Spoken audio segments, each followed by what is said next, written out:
सुप्रभात। मैं जगेंद्र। आज की हमारी आध्यात्मिक चर्चा का विषय है संत रविदास। संत रविदास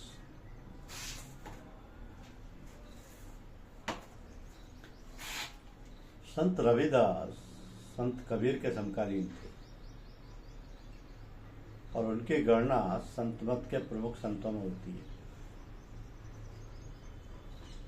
संत रविदास का जन्म 1414 ईस्वी में बनारस के पास की एक छोटी सी बस्ती और गोवर्धनपुर में हुआ था।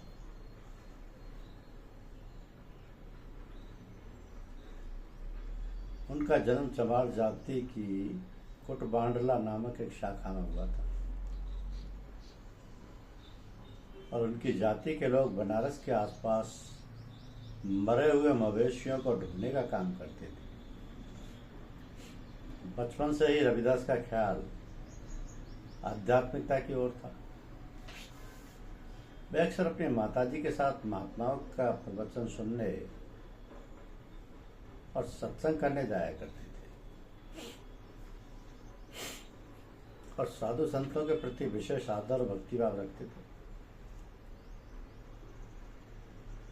केवल 9 वर्ष की अवस्था में ही उन पर परमात्मा की भक्ति का गहरा रंग चढ़ गया था। इससे उनके माता पिता चिंतित हो उठे और उन्होंने उन्हें अपने पारिवारिक पेशे में लगाकर आध्यात्मिकता की ओर से हटाने की चेष्टा की।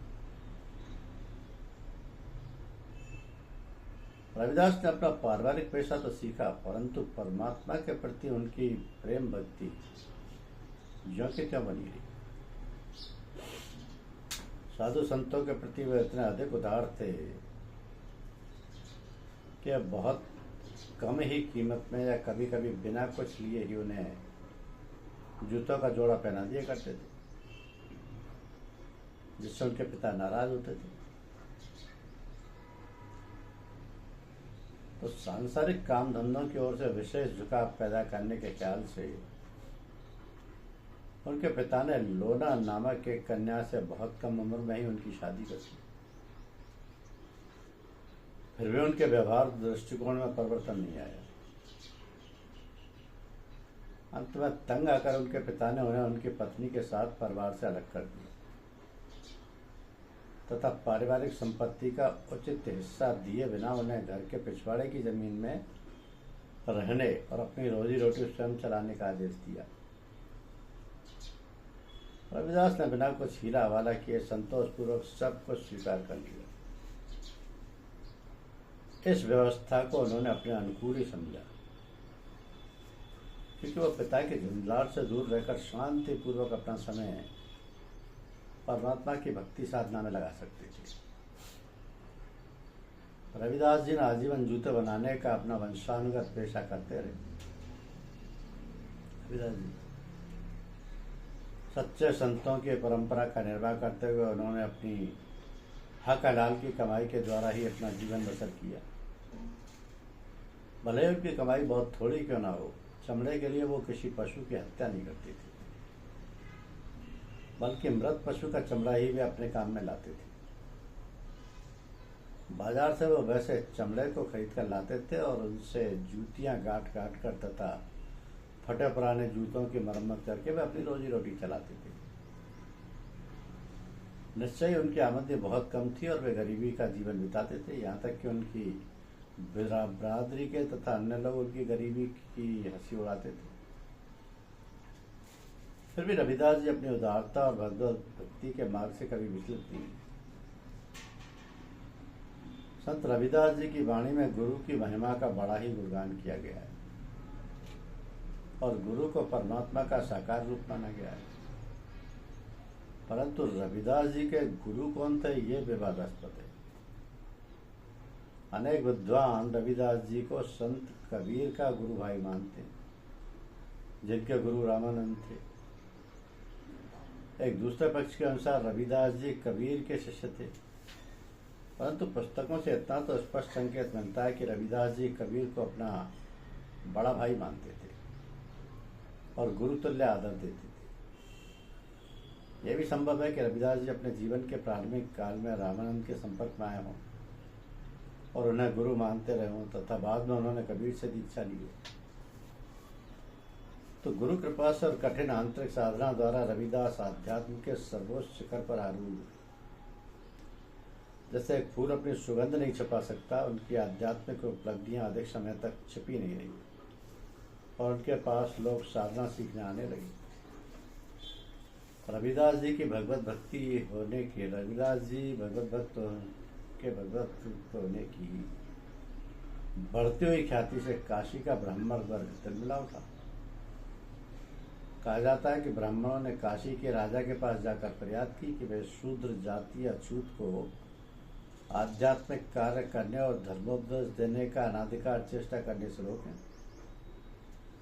राज दरबार में रविदास जी को यह चुनौती दी गई कि शूद्र होकर परमात्मा की अनाधिकार पूजा करने के अपराध की सफाई दें। तो रविदास जी ने विनम्रता पूर्वक यह निवेदन किया कि जाति और संप्रदाय की दीवार मनुष्य ने खड़ी की है, तो परमात्मा की भक्ति में जाति और संप्रदाय के भेदभाव का कोई भी स्थान नहीं। अंत में राजा ने इस आध्यात्मिक विवाद का निर्णय स्वयं न करके परमात्मा के ऊपर ही छोड़ दिया। एक ईश्वर की मूर्ति को दरबार के बीच में रखा गया और ब्राह्मण वर्ग तथा रविदास जी को कहा गया कि वे बारी बारी से अपनी पूजा भक्ति द्वारा मूर्ति को अपनी ओर आकर्षित कर अपनी अपनी भक्ति की सार्थकता सिद्ध करें। तो पहले ब्राह्मणों ने अपनी वैदिक पूजा और मंत्र पाठ द्वारा मूर्ति को अपनी ओर आकर्षित करने की भरपूर चेष्टा की, पर उनका सारा प्रयत्न निष्फल रहा। फिर रविदास की बारी आई। यद्यपि रविदास जी का चमत्कार दिखाना कभी पसंद नहीं करते थे रविदास जी, फिर भी राजा के बहुत आग्रह करने पर विवश होकर उन्होंने अत्यंत भाव विभोर होकर परमात्मा से इन शब्दों में विनती की, ऐसी जानकर हो महाराज, दूर माही तुम बैठे देखो, बिगड़त है योग काज, काच कथीर पतित हंते हो, नैनन देखो आज, खरदल काशी लोग बटुआए, देखन भगत समाज, बिरद तजो के बिरद समारोह, कहे रविदास चमराज। कहा जाता है कि रविदास जी के इस आर्त पुकार को सुनते ही लोगों ने देखा कि ईश्वर की मूर्ति उनके गोद में विराज रही है। कथा के अनुसार ब्राह्मणों ने रविदास को सर्वसाधारण के समक्ष नीचा दिखाने के ख्याल से एक जय पराजय की बाजी के साथ एक शर्त और जोड़ दी थी कि जो पक्ष पराजित होगा वह विजेता को पालकी में बिठाकर अपने कंधों पर उठाकर शहर की मुख्य सड़कों से होते हुए सारे नगर में घुमाएगा। इस शर्त के अनुसार ब्राह्मणों को रविदास को पालकी में बिठाकर शहर की मुख्य सड़कों से सारे नगर में घुमाना पड़ा और काशी नगर में रविदास जी की जय जयकार गूंज उठी।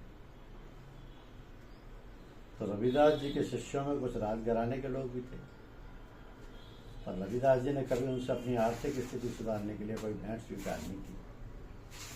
वे सदा जूतियाँ गांठने का अपना वंशानुगत पेशा करते रहे तथा ईमानदारी और परिश्रम की कमाई से जो भी उन्हें थोड़ा बहुत प्राप्त हुआ उसी में संतुष्ट और प्रसन्न रहे। वे मीराबाई के भी गुरु थे। कहा जाता है कि मीराबाई को अक्सर लोग इस बात का ताना मारते थे कि उसने एक गरीब चमार को अपना गुरु बनाया। ऐसे तानों से तंग आकर मीराबाई ने अपने गुरु को एक कीमती हीरा भेंट करने का निश्चय किया, जिसे बेचकर वे आराम की जिंदगी बिता सकें। मीराबाई ने रविदास को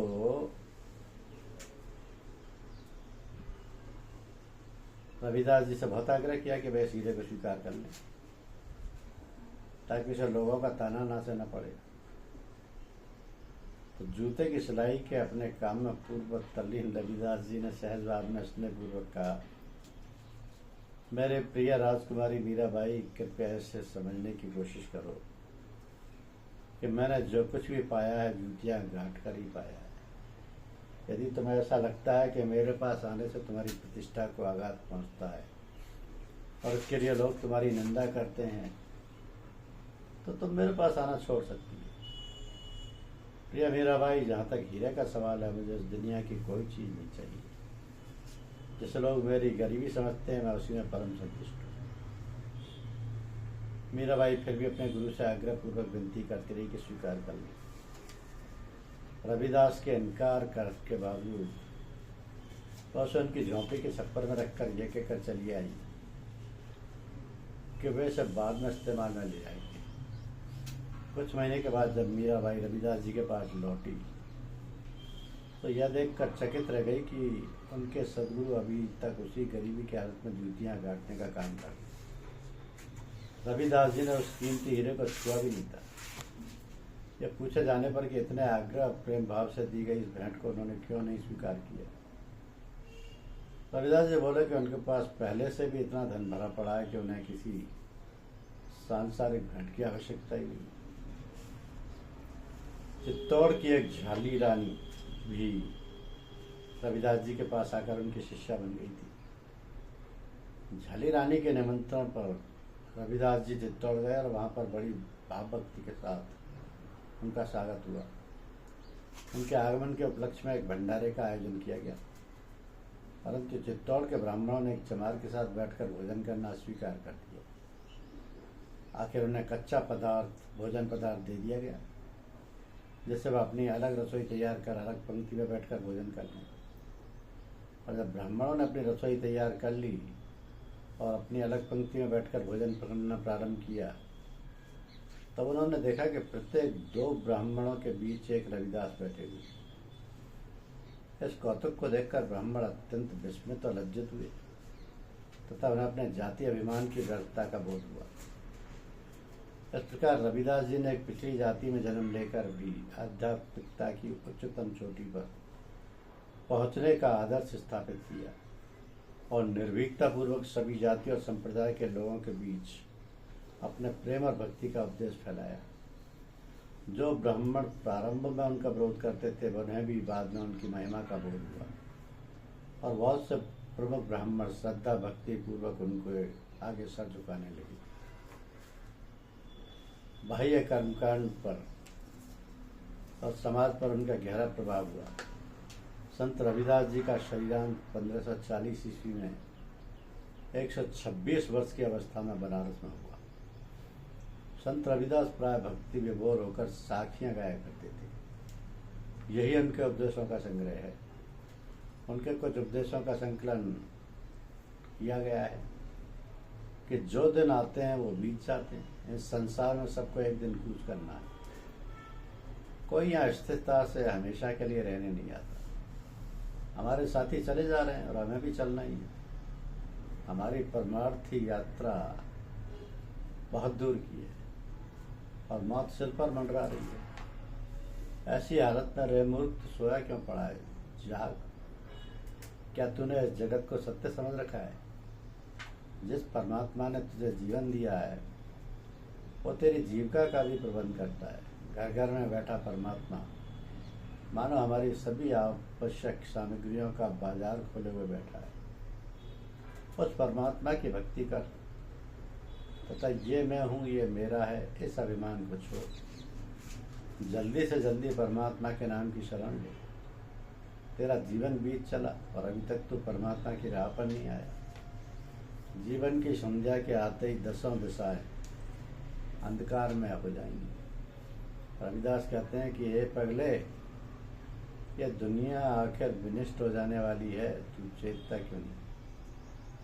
परम प्रभु परमात्मा के बिना इस जीवन को धिक्कार है। जीवित काया की जो दशा आंखों के बिना होती है, चंद्रमा के रात्रि के बिना, मछली की गहरे पानी के बिना, हाथी की सूंड के बिना, पक्षी की पंख के बिना, वैसी ही दशा जीव की परम प्रभु के नाम के बिना होती है। जैसे ध्यानपूर्वक जपे बिना मंत्र निष्फल है, पति के बिना पत्नी का जीवन निष्फल है, इंद्र की दृष्टि के बिना धरती निष्फल है और फल के बिना वृक्ष निष्फल है, वैसे ही परमात्मा के प्रेम के बिना मनुष्य का जीवन भी निष्फल है।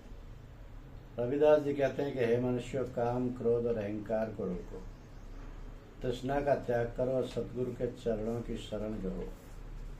परमात्मा हम सब के अंदर है, फिर भी हम उनसे बिछड़े हुए हैं। और उसे प्राप्त करना कठिन हो गया है। इसका कारण यह है कि हम मन के चंगुल में पड़ गए हैं और यह मन अहंकार की दीवार खड़ी करके हमें संसार की माया में उलझाए रहता है।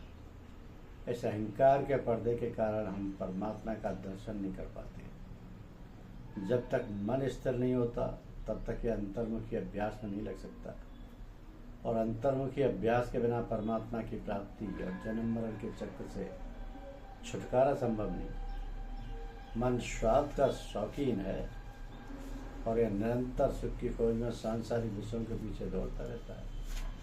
जब तक सांसारिक विषयों के स्वाद से कहीं ऊंचा और मीठा स्वाद इसे नहीं मिलता, इसकी भागदौड़ रुक नहीं सकती। एकमात्र नाम स्मरण में ही वह ऊंचे से ऊंचा और मीठे से मीठा स्वाद भरा है, जिसे प्राप्त कर मन निश्चल और आनंद विभोर हो जाता है। सांसारिक विषय सुख तब इसे फीके लगने लगते हैं और यह सहज ही सांसारिक विषयों को छोड़ परमात्मा की भक्ति और प्रेम के रस में निमग्न हो जाता है। संत रविदास कहते हैं कि धुनात्मक नाम या अनहद नाम जो मन के विचारों को दूर करने और परमात्मा से मिलाप करने का एकमात्र साधन है, केवल पूरे गुरु द्वारा ही प्राप्त किया जा सकता है। इसका कारण यह है कि परमात्मा अपने आप में अव्यक्त और अगोचर है, अतः वह हमारी पहुंच के बाहर है। हम तभी उसके संपर्क में आ सकते हैं जब वे व्यक्त या साकार रूप से हमारे सामने प्रकट हो। सच्चा संत या सतगुरु ही परमात्मा का वह व्यक्त या साकार रूप है। अपनी गहरी शब्द साधना द्वारा सच्चा संत या सतगुरु अपने आप को परमात्मा में पूर्णतः विलीन कर परमात्मा का ही रूप बन जाता है। स्वयं परमात्मा से मिले होने के कारण वह अपने संपर्क में आने वाले जीवों को भी परमात्मा से मिला सकता है। इस प्रकार अगम्य और अगोचर परमात्मा से मिलाप करने के लिए सतगुरु ही एकमात्र साधन है। सतगुरु ही एकमात्र साधन है। सत्संग का प्रधान उद्देश्य सतगुरु द्वारा नाम शब्द की बख्शीश प्राप्त करना है। नाम की बख्शीश पाकर हम परमात्मा के प्रति अपनी भक्ति और प्रेम बढ़ाते हैं। नाम भक्ति ही परमात्मा की सच्ची भक्ति है, जिससे अहंकार का पर्दा फटता है और परमात्मा से हमारा मिलाप होता है। परमात्मा से मिलाप होने के पूर्व भक्त के हृदय में परमात्मा से मिलने की तीव्र उत्कंठा जागृत होती है। भक्त परमात्मा के विरह में व्याकुल होता है। प्रेमी की यह विरह व्यथा तभी शांत होती है जब परमात्मा से उसका मिलाप होता है। अपने प्रियतम का दर्शन कर प्रेमी आनंद विभोर उठता है और उसके हृदय मंदिर में सर्वत्र उजाला छा जाता है। सर्वत्र उजाला छा जाता है। उसकी विरह व्यथा का सदा के लिए अंत हो जाता है। अपने को प्रभु से पूर्णतः एकाकार कर वह निरंतर परमात्मा के प्रेमामृत को पीता रहता है, उसमें सदा निमग्न रहता है। रविदास कहते हैं कि मेरे प्रीतम के आनंद में स्वरूप से मेरा हृदय सदा भरा रहता है। यह स्वरूप मेरी आंखों में समाया रहता है। इनमें दूरी या नज़दीक का प्रश्न ही नहीं उठता। मैंने राम नाम के उस अमृत रस को पाया है जिस रस को चक्कर में मग्न हो गया हूँ, और मेरी जीभ सदा उस राम नाम के अमृत को चखने में लगी रहती है। इस रस को पीकर मैं राम नाम के रस में डूब गया हूँ और दिन रात इसी में निमग्न रहता हूँ। ऐसे थे संत रविदास। धन्यवाद।